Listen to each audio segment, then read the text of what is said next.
fiction, science fiction, horror, fantasy, crime, LGBT, thriller. You have now entered the House of Mystery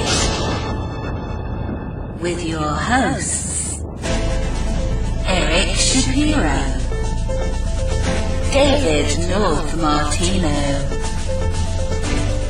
John Copenhaver, and Al Warren. Heard on KCP 106.5 FM Los Angeles, 102.3 FM Riverside, and 105.0 AM Palm Springs. Welcome back into the House of Mystery, and of course I'm Al Warren. Now we got Mr. Martini on the other side of the planet. I'm right here making martinis. Yeah, of course you are. Yeah, always. You're going to have to check into the same rehab as Will Smith. I don't know what it's for, but you're checking in because you don't want to lose your movies are going to go down. You know, That's right. They're dropping like flies. You know, get in there. You know. Anyway, that's enough. I shouldn't make fun. It's a terrible situation. It is. Earth-shattering. Well, anyway, so now we've got a new writer on. So we're breaking in quite a few people here. You know, we'll see if they can make it through our show. They might have a chance. And this time we're talking about the book that's called The Lives of Diamond Bessie, and it's a novel. And the author is Jody Hadlock. So thank you for being here. Thank you for having me. It's a great day. Thank you. Well, we'll see. I wonder, you know, when I first see the outline for it and it's saying pregnant out of wedlock 16-year-old Annie Moore, sounded like my young life. I always look at stories like this and I think, okay, so what kind of experience do you pull in to put this into a book? Like, I'm not saying you, but I'm just saying, well, yeah, you, but I'm saying because when someone reads it, it's got to read true to form. They got to really kind of go, this character's real. This is a real, I believe this person. And so it always grabs me when it's something that's kind of tragic in a sense of do you bring in people you know or real life experiences, or how do you develop that? Well, the main character was a 19th century prostitute. I've never been a prostitute, luckily, but I was fortunate enough to find 3 memoirs of late 19th century prostitutes that were absolutely fascinating. They were riveting. And so I mined them for all they were worth. That really helped. And then, of course, just, you know, sinking down and, you know, trying to get into the mind of your character. And since my novel is based on true events and real people, I mean, some of it is fictionalized, of course, but because it's, you know, a lot of the things that happened in the book really happened, and I had to really think hard of thinking through what Bessie's motivations were, why she made the choices that she did. And it was challenging, I have to say. So I really put a lot of thought into it, a lot of drafts. I would say, yeah, because you know, if you've got memoirs from people that were actually doing that kind of work and living that life, you're going to get an insight, obviously, to their character of why they do things and think things and stuff. But I just wonder, because it's so long ago, how much different it really was. Like, did you find large differences in the way they reacted to things? Well, you know, this was obviously a much different time. You had the women's rights movement going on, and, you know, delving into why a woman became a prostitute at that time. You know, so much of it, you know, the women's rights movement and prostitution, you know, they were kind of tied together because it was the lack of rights, the lack of opportunities for women that often drove them into prostitution. So, yeah, that was really interesting as far as my research and learning about all that. How do you decide what line you're going to draw? Like when you're centering it around true events, it's historical, and you've got some real things happening, and then you're throwing in fictional events and characters as well. How do you decide what is going to be real and what's not? I don't know if you kind of get what I'm saying. Well, no, I know exactly what you're saying. Not much is known about Bessie as far as her upbringing and what happened before she became a prostitute. There's a little bit. So I really had to make it up. I had to fictionalize it. And so it was through my research is looking into what were the consequences for a woman at that time who became pregnant out of wedlock. And I don't want to say everything that's fact and fiction right now because I don't want to spoil it for everyone. But so I had to, I found out about the Magdalene laundries of the 19th century, the convents for fallen women, etc. So, I looked for things that I could use that, that were plausible, and then developed the plot from there. It took a lot of work, a lot of drafts, a lot of drafting, and with the research to get it to the point where I felt like I had a good story. How did you get into this story? Like, what led you to decide to write the Lives of Diamond Bessie? Well, it was a long time ago. Kind of embarrassed to say how long ago it was, but I used to be a journalist. I was a broadcast journalist, TV news reporter and anchor, but I'd always wanted to write novels. I knew that, and I really enjoyed journalism while I was in it, but I always had in the back of my mind that I wanted to write a novel. I just didn't know what I wanted to write about, what I wanted to say. And when my husband and I were dating, he's from East Texas, so we went to meet his parents, and then my husband said, let's take a little day trip over to Jefferson. And this is just 3 hours east of Dallas. I grew up in the suburb of Dallas, Irving. I'd never heard of Jefferson. And I was like, Jefferson, where's that? And then we go there, and I find out it was an inland river port in the mid-1800s. This is in Northeast Texas. I was like, an inland river port? What in the world? So we went to the historical museum, and I'll never forget, I was walking down an aisle, and at the end, there was a display case, and it had a full-page newspaper article about Diamond Bessie and Abe Rothschild. And it was a Dallas paper in the 1930s that wrote a full-page article with drawings about something that had happened in this tiny town of 2,000 people about 60 years earlier. And I remember I was immediately intrigued. And I read the article, and I thought, why was this paper so interested in this so, long after? And then I had another thought, but I don't want to give away the plot. And that I was immediately hooked. At the time, I was working at the CBS affiliate in Charleston, South Carolina, as a weekend news anchor and reporter. And I made I'll tell you how long ago it was, so you'll understand why I had to wait to do the research. This was in the mid-90s, early to mid-90s. And so I made a vow that when I got back to Texas, I would look into the story. So this is really before the internet and before newspapers.com, which is a godsend. So it took me 2 years I got a job anchoring the news in San Antonio, Texas. And as soon as I moved back in 95, I immediately started my research, and I spent all my spare time on the weekends. I had to do interlibrary loan. It was a lot more work back then to do research. It's so much easier now. And then for a lot of reasons, I set aside my writing and then came back to it in 2014. It's quite different. I don't think people realize nowadays how much harder it really was being a reporter, But what was it that happened in 2014 then that you decided you were going to go ahead with the book?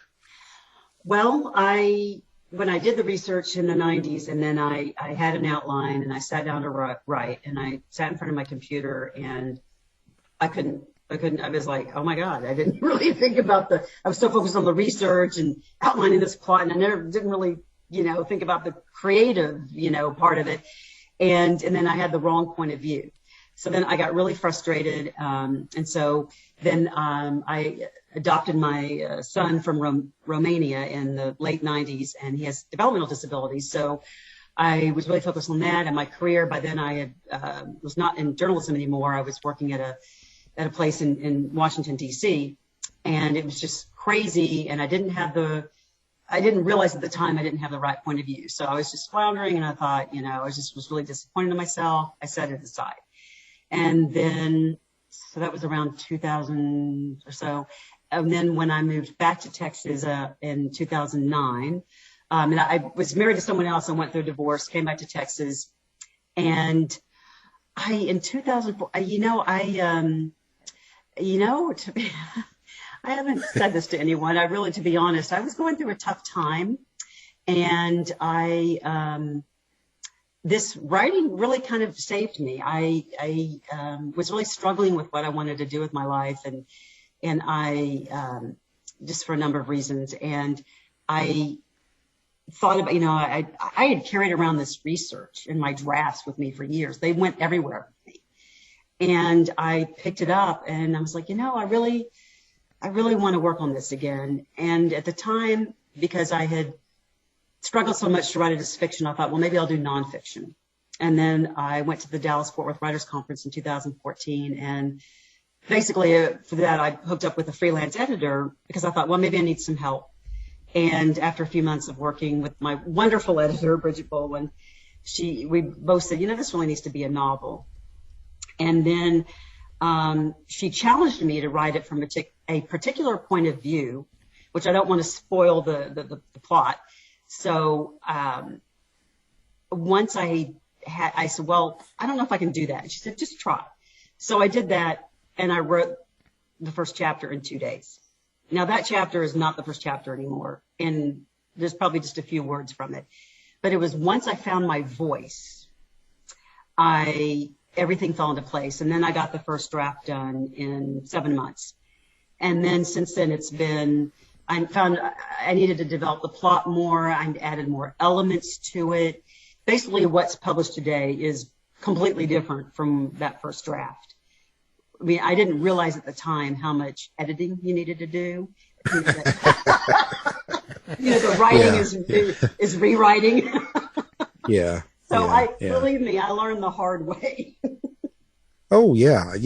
But I think, honestly, coming from that, you kind of have to go through that to find your voice, if that makes sense. You have to go through all those rough spots in the editing and all that to kind of get to a point where you're comfortable just writing the story then. Yes. So I will say the journey has been worth it. There were times where I was just like banging my head on the desk and, why can't I get this? What am I doing wrong? But now I'm just overjoyed at it's evolved in so many more ways than I ever imagined. And so I'm really proud of what I put out. I know it's not going to be everybody's cup of tea, but I think some readers will enjoy it. You just don't go on the road driving crazy. Well, you talk about struggling with finding the right point of view, and you eventually decided on first-person narration for this novel. Do you feel that got you closer to the character and able to kind of like maybe hear the thoughts and motivations of your character? Oh yeah, once I started writing it, in the first person, and you do have to really like dig deep, and I just kept having to do that, and for me that came out, and it took draft after draft. I mean, maybe some people can just get it all out at once and go blah, and it's all there, and then start shaping it. For me, I guess it was more like an onion, but in the reverse, where you're like adding layer after layer. Reverse crying. Yeah. Exactly.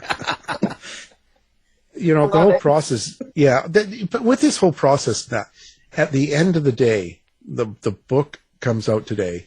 So someone picks it up and reads it. What is it that you hope to take away from that book? Well, one thing is how far women have come since then, since the mid 1800s. made a lot of strides, and I know there's always room for improvement, but really we have it pretty darn good today.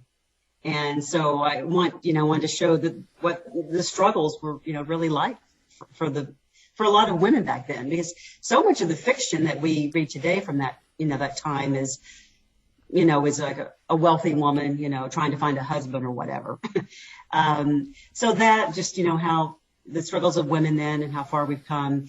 And then also to be forgiving of ourselves, not just of others, but also of ourselves. Yeah, it's amazing how much some of the movies or shows you see that talk about 100 years ago or so, or even longer, kind of avoid certain subjects, avoid certain in very much detail. They just sort of gloss over it in a way. Yes, and I don't know why I'm drawn to. I was drawn to what you would call a marginalized voice, but because I wrote about a 19th century prostitute, and someone who didn't really have a voice back then. And I do have, there's one scene in my novel, how I incorporated the women's rights movement is, I learned that Susan B. Anthony gave a speech on social purity, which partly focused on prostitution. It was so taboo back then to say the word prostitution. It was referred to as the great social evil. But she gave a speech on social purity, her first talk on it, in Chicago at the Grand Opera House on March 14th, 1875, at a time when Bessie was in Chicago. So, of course, I have her attend this lecture. And, but back then, women, I would like to think that she and some of her fellow prostitutes were at that lecture, cheering on somebody who was, a champion for rights for all women.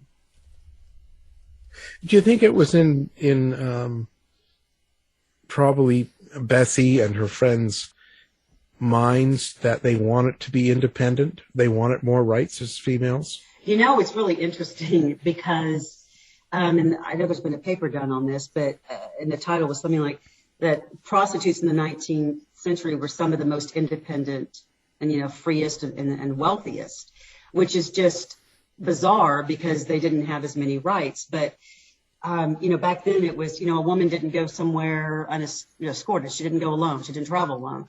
Well, prostitutes, they moved about freely, but it came at the cost of their reputation. They were societal outcasts. They couldn't acknowledge anybody on the street. They would only respond if somebody said something to them. And they could be, if somebody knew that they were suspected them of being a demi-mondaine, they might, draw back their skirts to avoid contact with them. So it was really an interesting dichotomy, I guess, that they made more money doing that than they could being a shop girl or working at a factory. In fact, it was so bad as far as the wages for women back then that oftentimes if there was a woman who worked at a factory, she might have to supplement her job by meeting a man or men at what they called assignation houses. So there were places for illicit sex. So you might have a wealthy woman who goes off and she's having an affair with her husband's best friend, or you have this woman who works at a factory, and to make ends meet, she'll meet someone at this assignation house and be paid for sex. Oh, now I know why Dave calls his house that. I had no idea what that meant. I thought it was just... Now you know. You're going to get me in trouble. Now I know what's going on there, Jeez. He always told me it was just the cats meowing. But learn something new every day, I'll tell you. So when you go through this at the end of the book too now, and you've completed this, and you look back, can you spot changes in yourself from going through this experience? Oh, wow. Spot changes in myself. Like, did you come out of it the same person as when you went into it? Like, after completing the story and going through the emotions and the ups and downs and all of the situations, especially from the times. So at the end of it, I'd imagine you learn quite a bit. But how does it feel now? Is it different for you? Well, I mean, it was such a tumultuous journey. There were so many ups and downs, and there's so much rejection. So I feel stronger. I feel, today I feel joyful. This is better than my actual birthday. Your pub day is so much better than your birthday. And it makes me excited for the future that I want to write more stories. It's given me more confidence. I also I love to write screenplays. I've never had anything produced, but I co-wrote one, and it won the Dallas International Film Festival's 2020 screenplay contest. And I love that kind of writing. And I think winning that festival gave me more confidence, not just for screenwriting, but also for my novel writing, just as a writer in general. So it's just, now that I'm here and I can look back at everything that I went through, I feel a sense of accomplishment. And, and I have, I'm already researching my second novel, so I'm just going to keep going full steam ahead. Did you lose your driver's license during that time?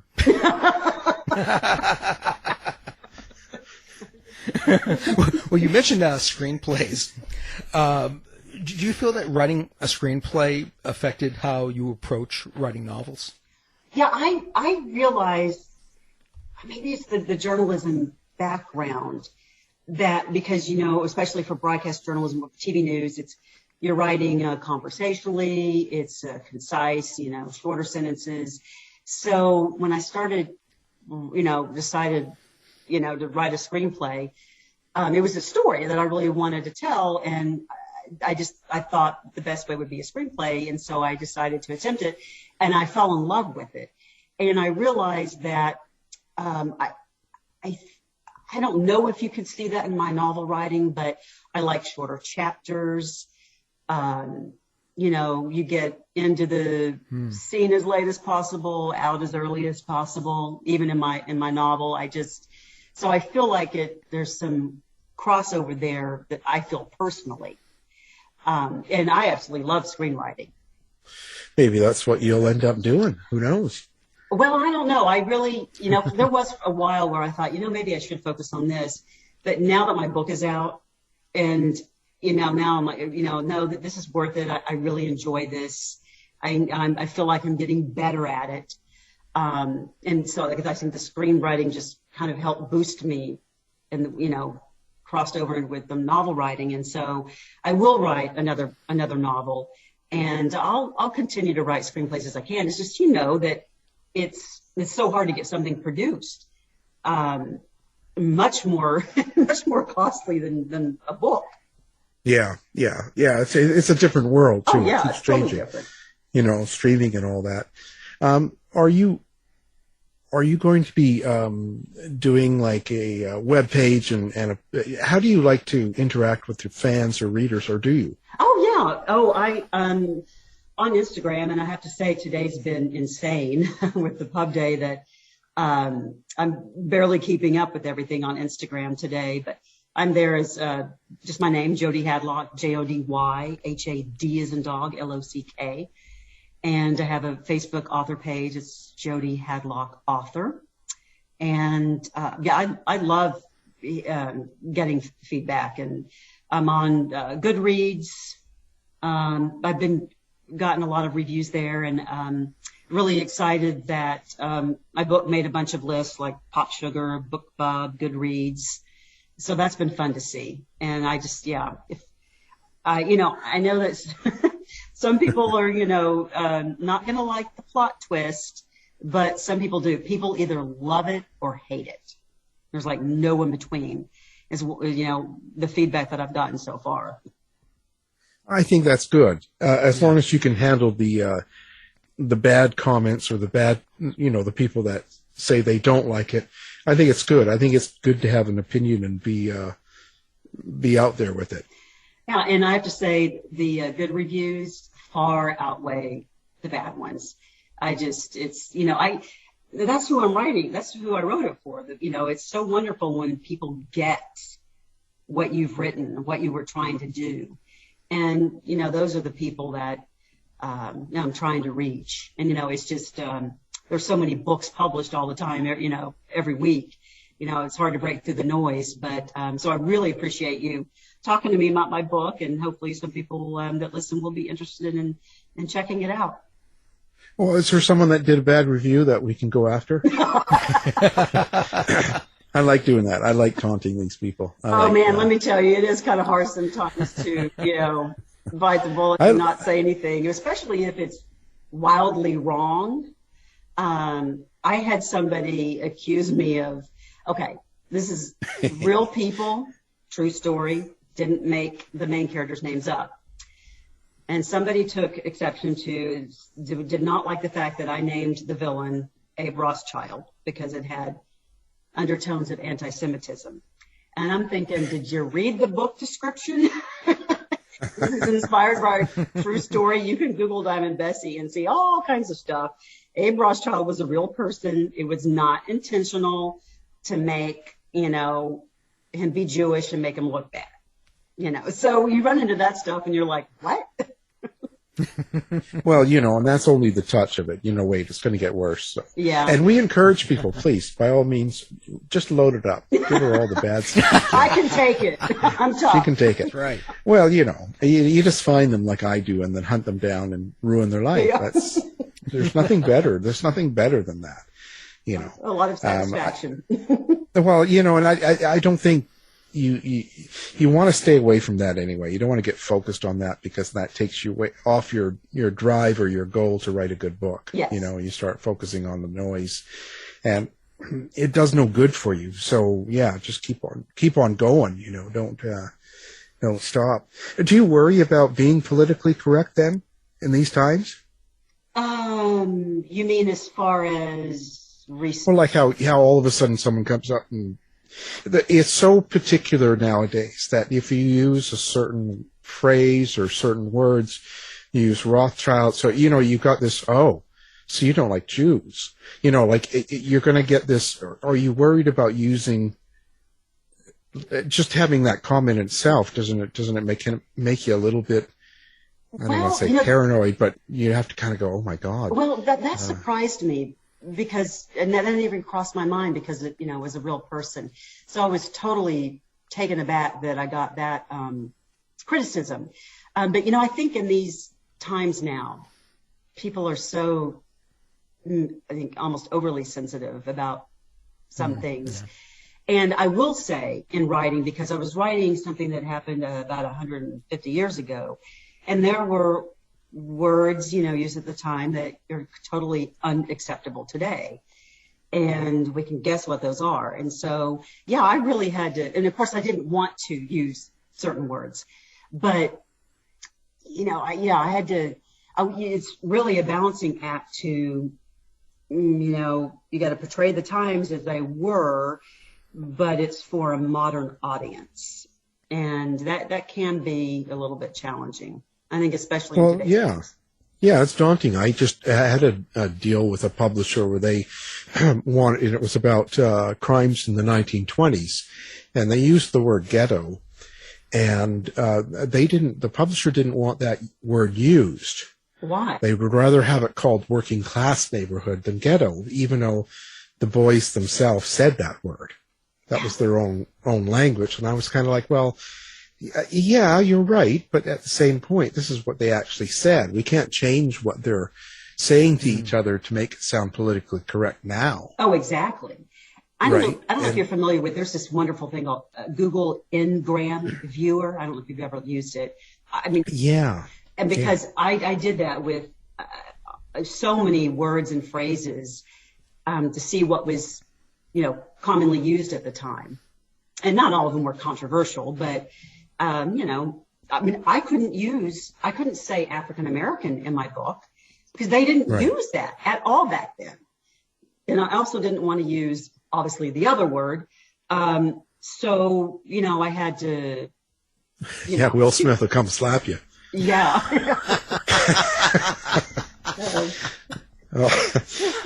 Sorry, I had to get that. Yeah. But, I'm 55. I'll be 56 this month.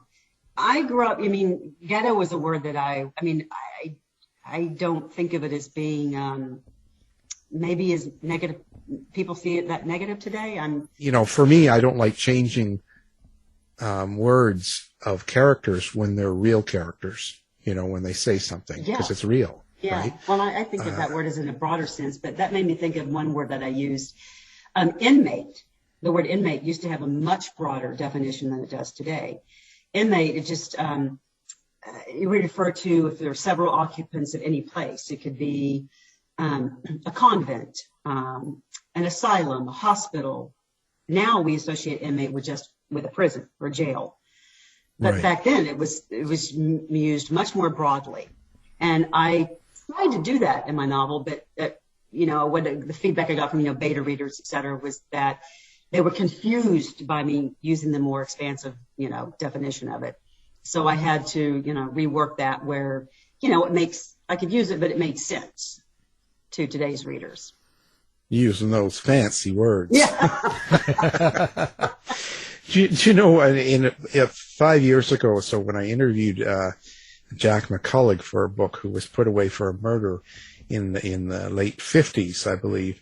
And the first time I met him, he wanted me to know that the first thing that America started going downhill the moment they let a woman go to work. And right then I knew I was in trouble. Because how am I going to write the things he's saying and not get attacked for some aspect of it, even though you're trying to tell his story, but I went with it. And I kind of focused on, well, this guy's an awful human being. Just the things he said and did were just terrible. But I wanted people to know, this guy's an awful person. You wouldn't want him to come over for dinner, but he didn't kill this girl. So you can't just put away people because you don't like them, even though we'd all like to sometimes. Yeah. The bottom line is you can't just put away someone for a crime they didn't commit because he's a terrible person. Right. Instead you gotta, you move him away, move him to Boston. Yeah. Oh no. But is that where David is? Yeah, that's his house, that special room. Special room. Yeah. No, you know what I'm saying. I just wonder about, because I've been noticing that myself in the world. There's a real, with the publishers and with readers and stuff, picking out things, and especially when you're dealing with old times, because people didn't behave, talk, and act like they do now. Yes. They certainly weren't conscious of being correct. You imagine being a they in 1920. Yeah. You know what I mean? Say, well, I'm, I recognize myself as a girl, let's say, or something, or a female. Like, it was just that you couldn't be time appropriate. That's all. Oh, so, yeah, definitely. Yeah, no, it definitely is a consideration. I think most historical fiction readers, obviously are cognizant of that, or at least I hope they are if they like to read historical fiction. Well, hopefully, but I've come across a few. Yeah, I'll pass them on. We all will and have. So, where do you want to see yourself go now? Like, what's going to happen to you in the future? Do you think? Where are you heading? Well, I definitely want to write another novel. I say unfortunately. I learned about this story while researching Diamond Bessie. The thing is, though, part of it would be set in Russia, which is not really a favorable country right now. So I was hoping to go to Russia next year to do some research. And I'm like, it's just horrible what's going on right now. And who knows what it's going to be like next year. It'd be safe to go if I even want to go, but it would be, the second book would be set in 1858 to about 1880s. It would be set in Russia and the U.S. So I may have to do everything remotely. And of course, I always have to do some of it remotely because I don't speak Russian, so I have to have some help with that. But I think it's always good to go to the place, experience it, the atmosphere and what it looks like and feels like and sounds like, etc. So we'll see. Yeah. You always pick up something. some sort of vibe from being in a location in a country or town or something, I find. Oh, definitely. And I did that with Bessie. I even went to Ireland. She was born in Ireland, and saw her, the area where she was born in County Cork. And I went to almost, I think, every place that she lived or even almost visited. Unfortunately, almost every building was gone, but it was still good to, like, go to Cincinnati and all the other places.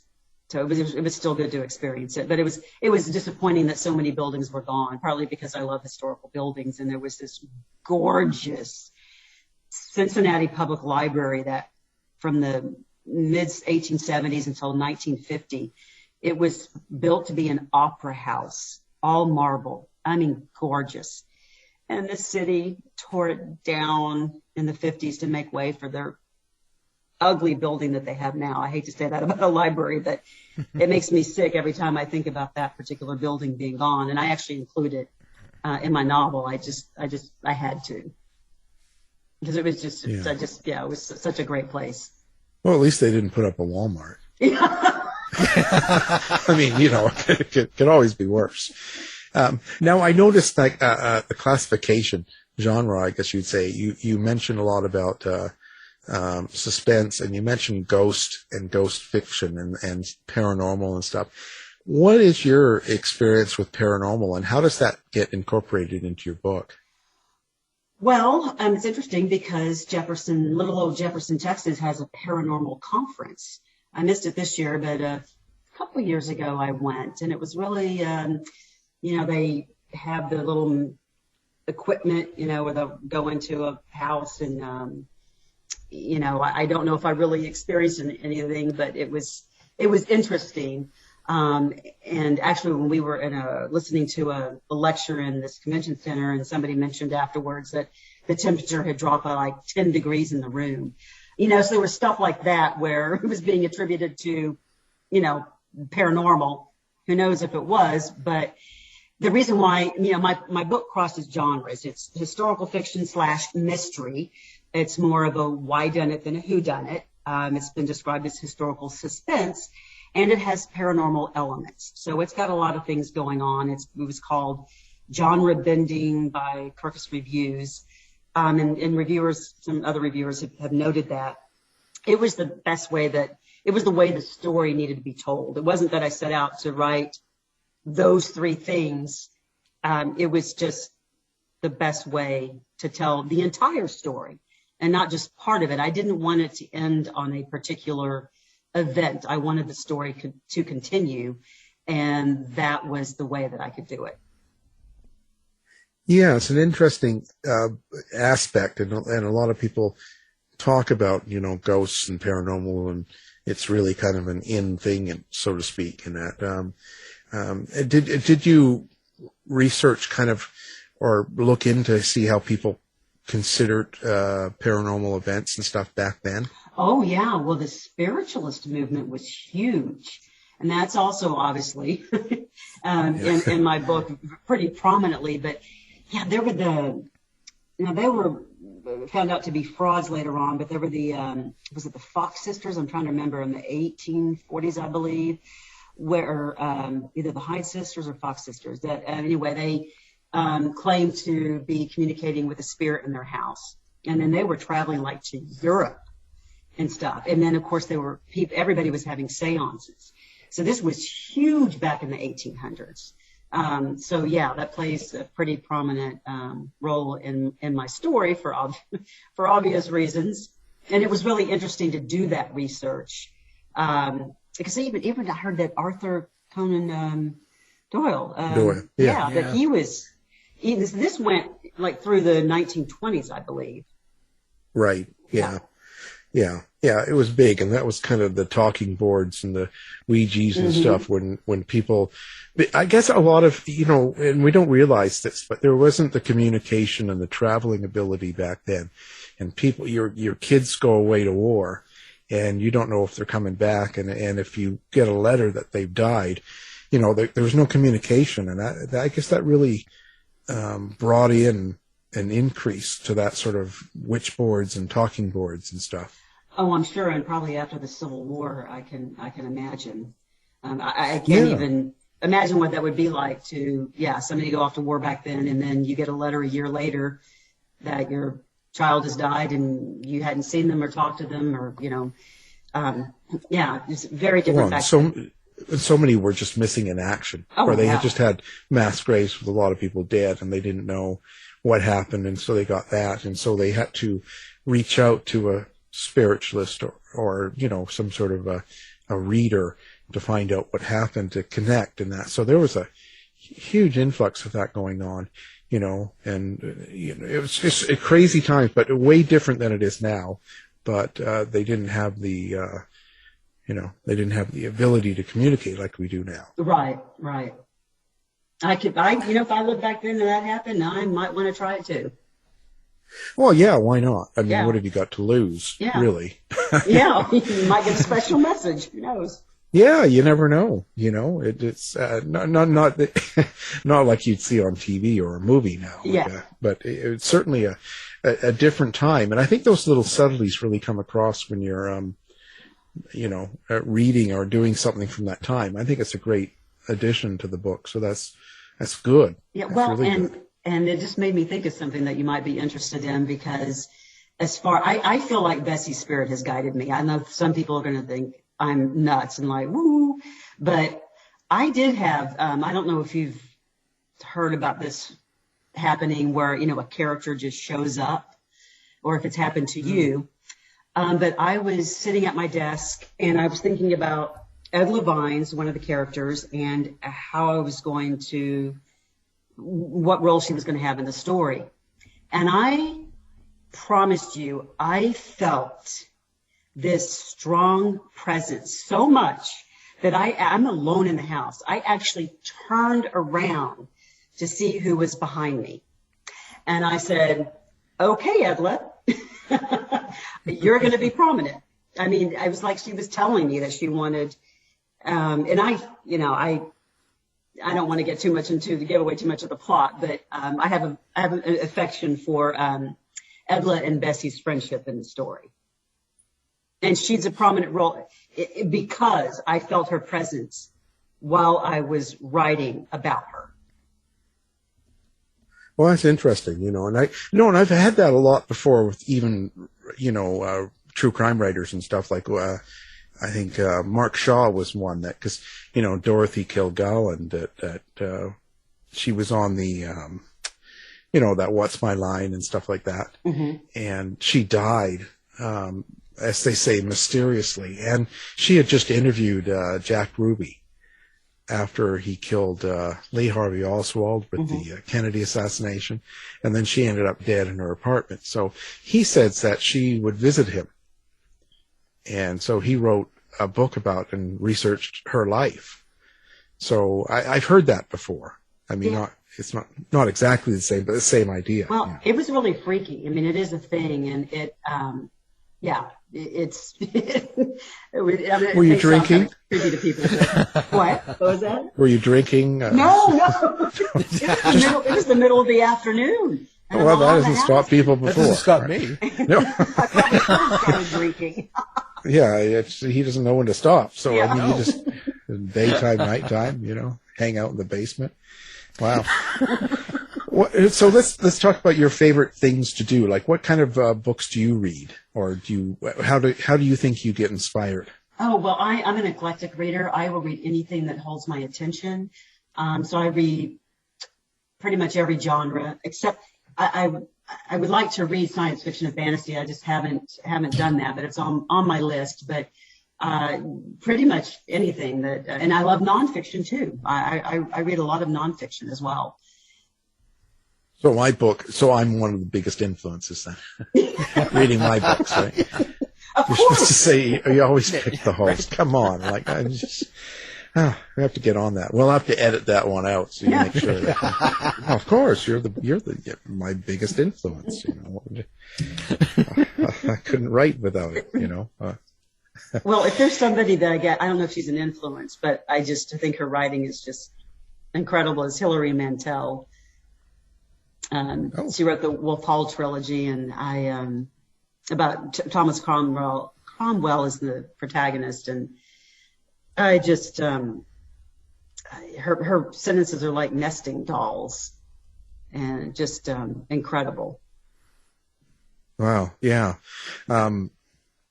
Yeah, it's amazing how you can be influenced by certain people like that can do something, you know. Well, it's like aspiring, you know, the writers that it's like, I don't know if I would ever be able to write like that person, you know, but I just, you know, I can only do what is me. Yeah. You're going to write like your person. Yeah. But it might be, influential for you. Yeah. And stuff like make me elevate my writing, so to speak. Yeah. Or, you make it worse. That's You never know. Possibility too. You just don't know. Right. And, yeah. You're always so positive, Al. Yeah, well, yeah. I'm thinking all the way around. So, it's all got to be good.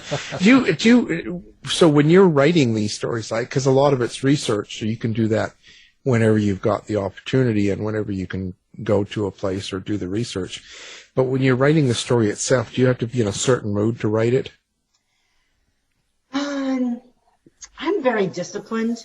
So no, I, have a routine, and I actually like to do a lot of my work in coffee shops, and I think it comes from when I worked in newsrooms. And there's been scientific studies that the ambient noise of a coffee shop is really conducive to really focusing. I guess it comes from working in a newsroom. I can shut everything out, and I kind of like noise around me. I don't listen to music while I'm writing, but it's just, I can get so focused and in a zone, and I'm very disciplined about, I get up, I go, I work 3 or 4 hours in the morning, 3 or 4 hours in the afternoon, and then sometimes in the evening I'm doing stuff, I will say as a writer, it's constant. You're constantly thinking about something, whether it's the research or the writing or the marketing, you're always trying to be open to, ideas and stuff. So it's exhausting. Yeah, I'm exhausted listening. It's fun. I enjoy it. I think it's good. So you're not the type. See, I'm on that same wavelength, but I can sit down and if I'm trying to write, if I'm not in the right frame of mind, it's not going to happen. Like, I can't just go, okay, between 2 and 4 today, I've got nothing going on. I'll sit down and just write this. It doesn't quite happen for me that way. I don't mind all the noise and all the activity, but I can't just jump into it. Yeah. I mean, sometimes it may be that I don't get much done. We know it's so much of writing it really helps to get away from, like when you're doing the dishes, when you're doing another activity, and it kind of frees up your subconscious. And I can't tell you how many times it's happened to me where I think of something and I run to write it down because, I'm working on a plot point in my head or something that, motivation for a character, and it'll come and, when I'm doing something completely different, and then I'm racing to write it down. Yeah. No, I get that. So are you one of those nutty people in the coffee shop really pretending to be there for something and you're listening to everyone? I'll never tell. Yeah, you're picking up information and listening to gossip and kind of going, yeah, okay. I like that, and I see. So, everyone's got to be aware of you. We'll make sure your picture's up as well. See this woman driving on the road. Be careful around this woman. Yeah, she's driving, pulls to the side like an ambulance and wait. Do not follow this person. And if you see her in a coffee shop, turn around and leave. Yeah. Turn around. There's plenty of coffee shops. You don't need to be stuck there. You'll be the next victim in her book. Well, and what's also funny, I don't drink coffee. I only drink tea. See, the truth is coming out. See, now we're getting okay. Now, see, it takes a while to break them down, But let's get to the real stuff here. So you go to coffee shops pretending to be someone you're not, and you don't even drink coffee. I know. Just a complete fraud. Yeah, you go in there and start making coffee for people, and they think you work there, and you don't. I'm crazy. Well, it's certainly been interesting, and hopefully we make your day a little bit brighter. So now we're talking about the new book that came out today, which when the show airs, it's going to be out, so you better run out and buy it. Otherwise, Dave comes after you. That's right. And it's called The Lives of Diamond Bessie, and it's a novel. And the author has been our guest, Jody Hadlock. So thank you for being on the show. Thank you so much. This has been wonderfully fun. I've really enjoyed it. So I really appreciate you having me. Thank you. Thanks, Jody. You've been listening to the House of Mystery radio show. To find out more about our guests, hosts, or shows, go to www.houseofmystery.com. Show's over for now. Was it as good for you as it was for me? Well, good night. This has been a production of Something Weird Media. I'll be back.